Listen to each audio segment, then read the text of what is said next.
Shabbat Shalom, everyone. We're gathered today on the 22nd of the seventh month, which happens to line up with October 1st, 2025 on the Gregorian calendar. And as we reckon it, as we comprehend it, this is the Shemini Atzeret, or the last great day of the Feast of Booths. So, representative of the millennial reign, as we've alluded to here, and we'll get into it more as we go along too. But for now, I want to kind of cover what this day specifically is about just a bit, because we've already gone over tabernacles at the beginning of it earlier. So we've actually read through, this is Wayikra or Leviticus 23. We've already read through this before, but I want to just cover right here one more time. It says, verse 33, And Yahuwah spake unto Moshe, saying, Speak unto the children of Israel, saying, The 15th day of this seventh month shall be a feast of tabernacles, or Sukkot, 7 days unto Yahuwah. On the first day, a set apart convocation, you shall do no servile work. 7 days you shall offer an offering made by fire unto Yahuwah.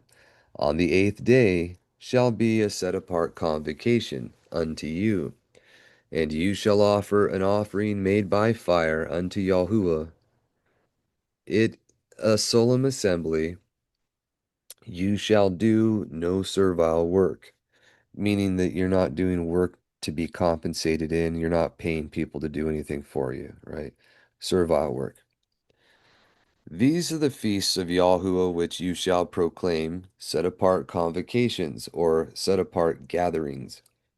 An offering, or to offer an offering made by fire unto Yahuwah, a burnt offering, and a meat offering, a sacrifice, and drink offerings, everything upon his day. Besides the Sabbaths of Yahuwah, and besides your gifts, and besides all your vows, and besides all your free will offerings, which you give unto Yahuwah. Also in the 15th day of the seventh month, when you have gathered in the fruit of the land, you shall keep a feast unto Yahuwah 7 days. On the first day a Sabbath, and on the 8th day a Sabbath.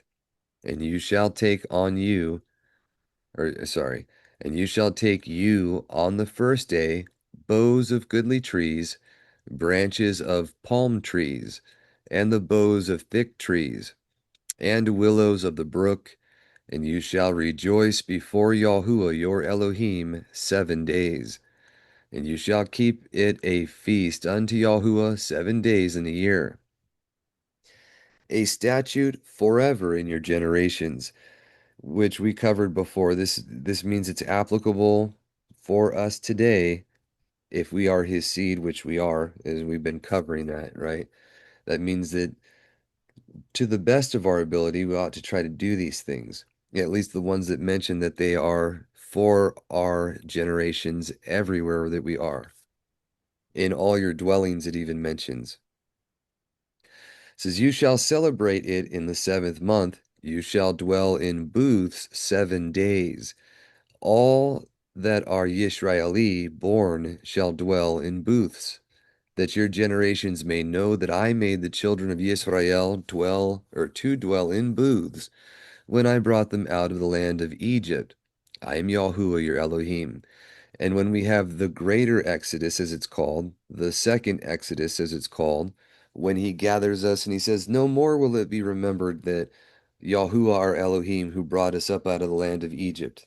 But it will be said, Yahuwah our Elohim who brought us up from the land of the north and from the west and from the east and from the south, and gathered us from all places and all lands, and brought us back to the land. That's the greater Exodus that we're looking forward to, but we also are going to be going into the condition of slavery. If you haven't realized, we're already there. We'll worry about that later. It's a time for rejoicing. But the point is, the same patterns will follow out, and we will be delivered. The robber will overcome the robbed will overcome the robber in truth and righteousness, as is mentioned in Gad the seer. And that's what we can look forward to. Right now, we rejoice and we try to do his will because that's what he desires, right? And if you've been following along the last few weeks, we've starting to get the hang of it, coming into one accord and doing his will for the children of the northern kingdom, or for Ephraim and the house of Yisrael, all Israel, if you will, that's gathered to him. We have to get it right before he's going to come back and return us to the land. Yahudah is in the land and has to get corrected afterwards, which is something that was known and it's in scripture. We'll cover that from those lectures. But here, we have to make ourselves repentant. He kicked us out because we would not do the right thing, and he's going to bring us back after we've fixed it. It's been all of history trying to do this, and literally that's why our enemies have hidden the truth, have taken these words, have tampered with them, and try to do everything they can to convince you not to do the simple things that he enjoins for us, right? Love Yahuwah, your Elohim, with all of your heart, might, and strength, and love your neighbor as yourself. It says, and Moshe declared unto the children of Yisrael the feasts of Yahuwah, which we are forever thankful for. Now, there's a few other mentions here we want to cover really quickly. The first one is we'll get to the meat and potatoes.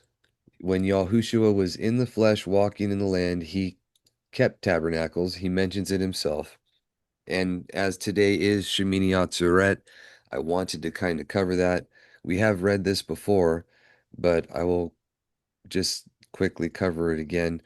He does not keep this feast openly. Everything that he does is in parables, and at this time in history, it was not yet ready for him to manifest how this was supposed to be kept in the millennial reign, which is why you have the parable and everything that happens in the beginning the way it does, where he does not go up openly when his brothers tell him to. He says, it is not yet my time, right? So that isn't for today, right now. We want to get to the part here with the living water. And this is during the Feast of Tabernacles. They sought him. They said, why do you keep us in suspense? Or sorry, that was later on. But they wanted a sign from him that if he was the Mashiach, right?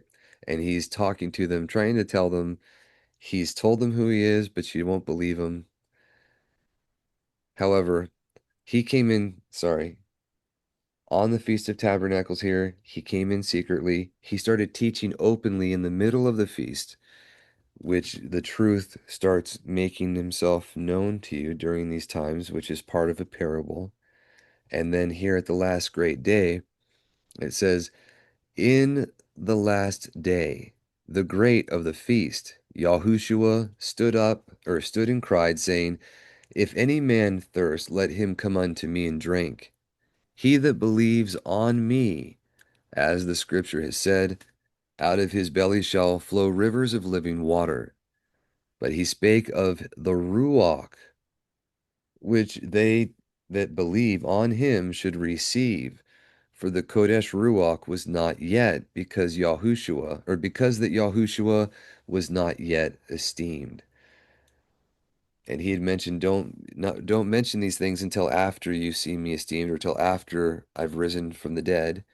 He mentioned not to disclose that he was the Mashiach to his taught ones until such a time. And the Ruach was not yet, because he had not yet been given over to death to be risen on high to give gifts unto men.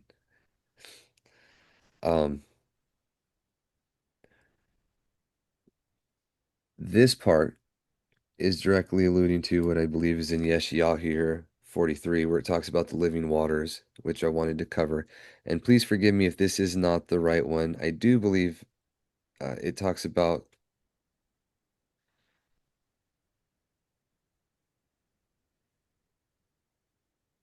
the living waters in this one, but we did not quote that right away, so please forgive me. Or we didn't look at it beforehand.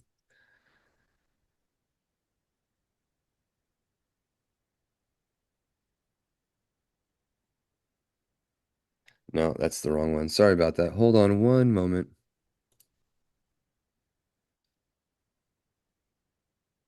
Sorry about that. I was looking at the wrong chapter when we popped it up, and this is actually the correct one, I believe. Either way, it's the part where it mentions the living waters that are flowing from him, and it's reminiscent of that. So we're going to go ahead and this is actually just a summary. I want the whole thing. Please forgive me. Sorry about that. Now we actually have the chapter and not a study commentary or summary on there. So this is Yeshayahu 55, and this is what our Mashiach was alluding to when he's talking about that. So it says, "Come, all you who are thirsty, come to the waters, and you without money, come buy and eat. Come buy wine and milk, without money and without cost." Milk is what babes grow on. The milk and the honey is what he was going to provide for his people, right? The wine is what makes joyful a man, right? And these are without cost. So alluding to the parables of what these things will do for you when you have wisdom. Why spend money on that which is not bread, and your labor on that which does not satisfy? Listen carefully to me and eat what is tov, and your soul will delight in the richest of foods. Incline your ear and come to me. Listen so that your inner being may live. I will make with you an everlasting covenant, my loving devotion promised to beloved. Behold, I have made him a witness to the nations, a leader and commander of the peoples. Surely you will summon a nation you do not know, and nations who do not know you will run to you. For Yahuwah your Elohim, the Kadosh Yisrael, has bestowed esteem on you. Seek Yahuwah while he may be found. Call on him while he is near. Let the wicked man forsake his way, and the unrighteous man his thoughts. Let him return to Yahuwah that he may have compassion, and to our Elohim, for he will freely pardon. For my thoughts are not your thoughts, neither are your ways my ways.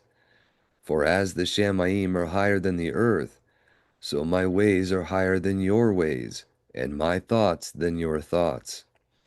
For just as rain and snow fall from Shamayim, and do not return without watering the earth, making it bud and sprout, and providing seed to sow and food to eat, so my word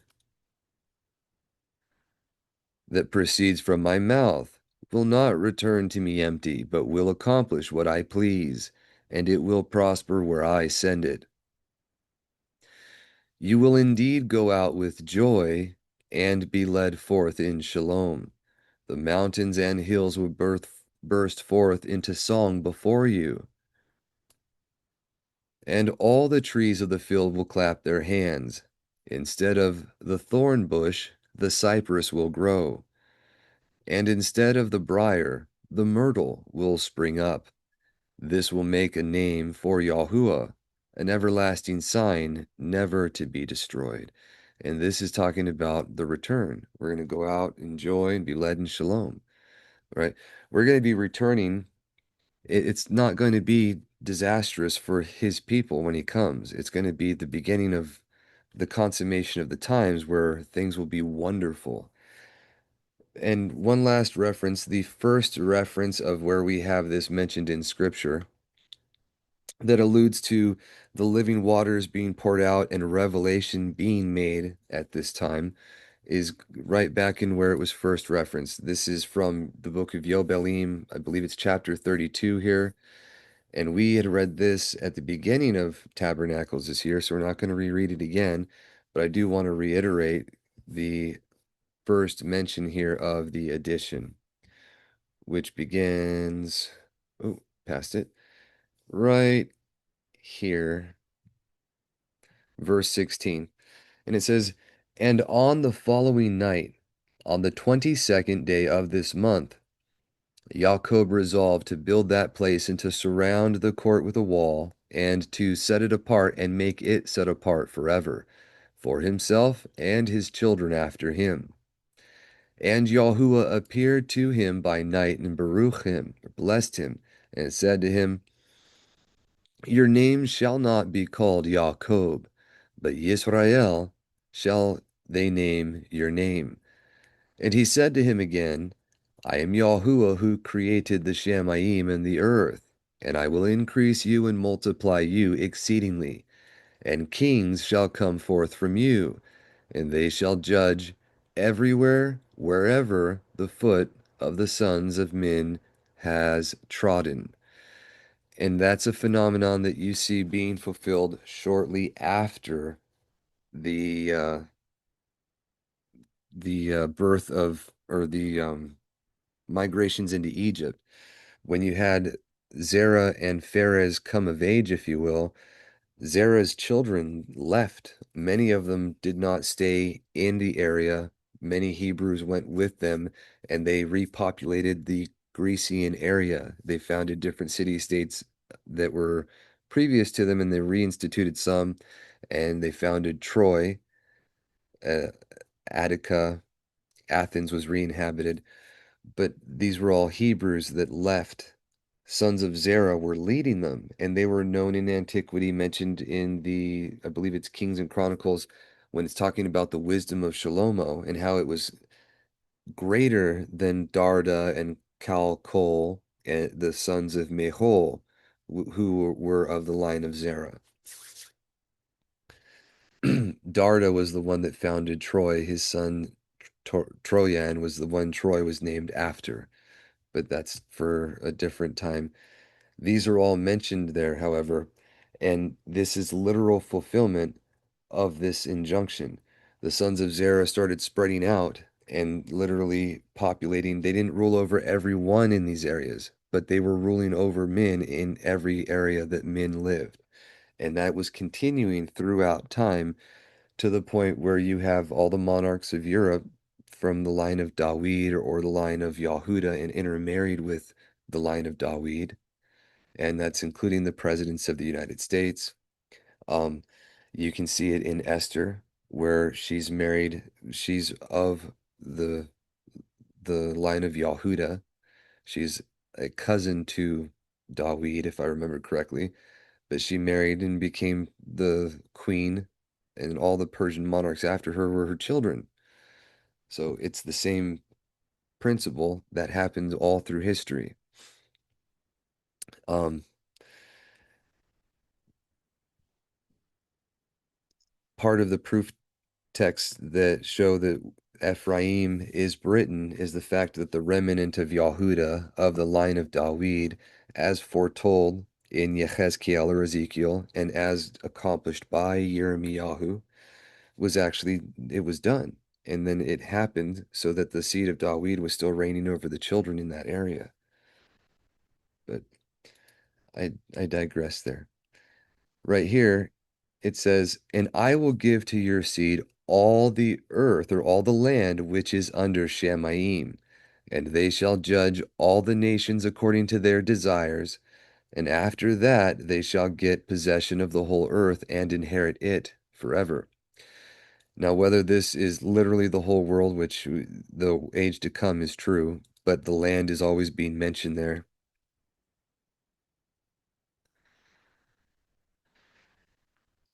It says, this building, is it like Hezron 21 or Revelation 21, the others that are about measuring the city gates wall? Um,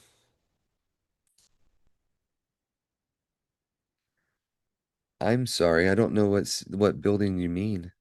I might be forgetting something. If you could just put in what building I'm talking about or you're talking about, that would help me.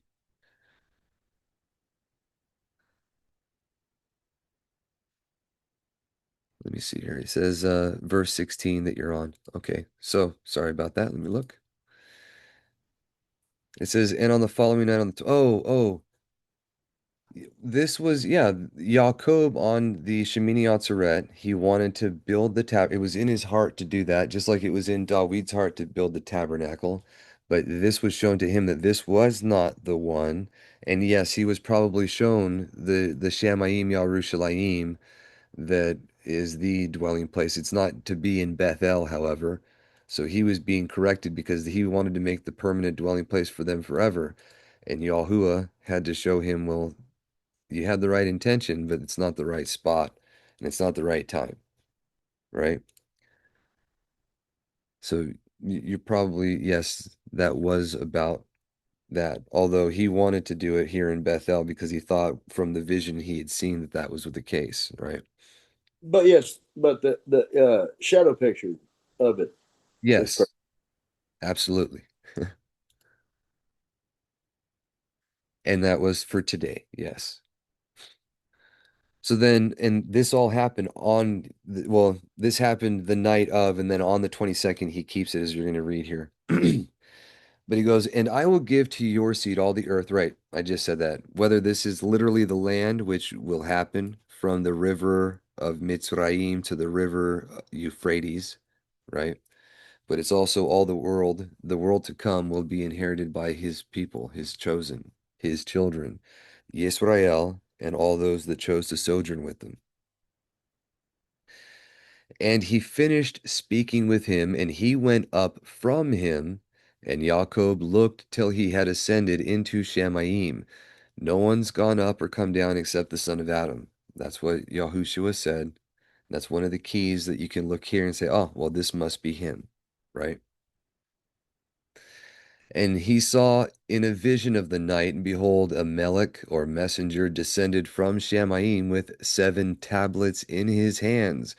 And he gave them to Jacob, and he read them and knew all that was written therein, which would befall him and his sons throughout all the ages. Which is why this vision that he receives here is exactly why I mentioned that when we get to the ancient history of Caldonia here, and it's talking about how Eleazar or Lazarus, the Kohen over the people, offered a lamb because they knew it was a type of the promised Mashiach and what he was going to do. They knew this as a fact so clearly because he was given all revelation and they would have been familiar with it. The ancient history of Caldonia is literally the righteous remnant of the people that left before the firstborn were being killed. The only person that I know of everyone in the land there who didn't suffer their firstborn being killed was Amram and Jochebed because they didn't deserve it. They were not sinning. um the ones that had gone apostate and mixed with Mitzrayim suffered the consequences through chastisement, and the problems were able to afflict them. And the ones that had chose to beforehand left so that they didn't suffer. And that's what you can read in that history. But it says, and he showed him all that was written on the tablets, and he said to him, do not build this place and do not make it an eternal sanctuary, because the eternal one, like Sister Rosie was pointing to, is in Hezron or Revelation chapter 6 or not 16, chapter 21. It says, and do not dwell here, for this is not the place. Go to the house of Abraham your father and dwell with Yitzhak your father until the day of the death of your father. For in Mitzrayim or Egypt you shall die in shalom, and in this land you shall be buried with honor in the sepulchre of your fathers, with Abraham and Yitzhak. Fear not. And this is why he commanded his children to do that, because that was what was supposed to be. So he made them swear to bury him there. Fear not, for as you have seen and read it, thus shall it all be. And do you write down everything as you have seen and read, which writing we do not have any more. And Jacob said, Yahuwah, how can I remember all that I have read and seen? And he said to him, I will bring all things to your remembrance. And he went up from him, and he awoke from his sleep, and he remembered everything which he had read and seen, and he wrote down all the words which he had read and seen. And he celebrated there yet another day, and he sacrificed thereon according to all that he sacrificed on the former days, and called its name Addition.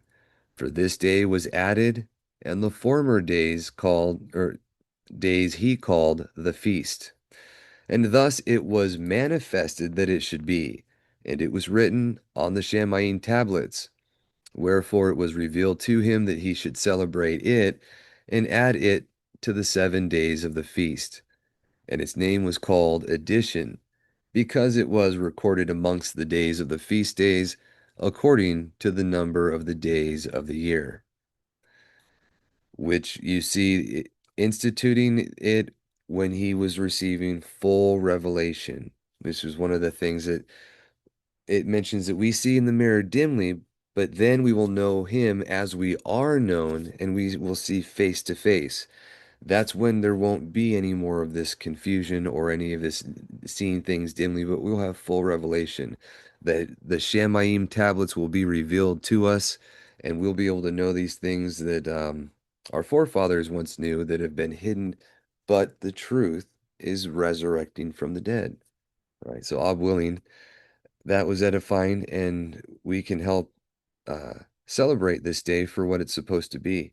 If you all can find any more references, and I know there are some, don't hesitate to share.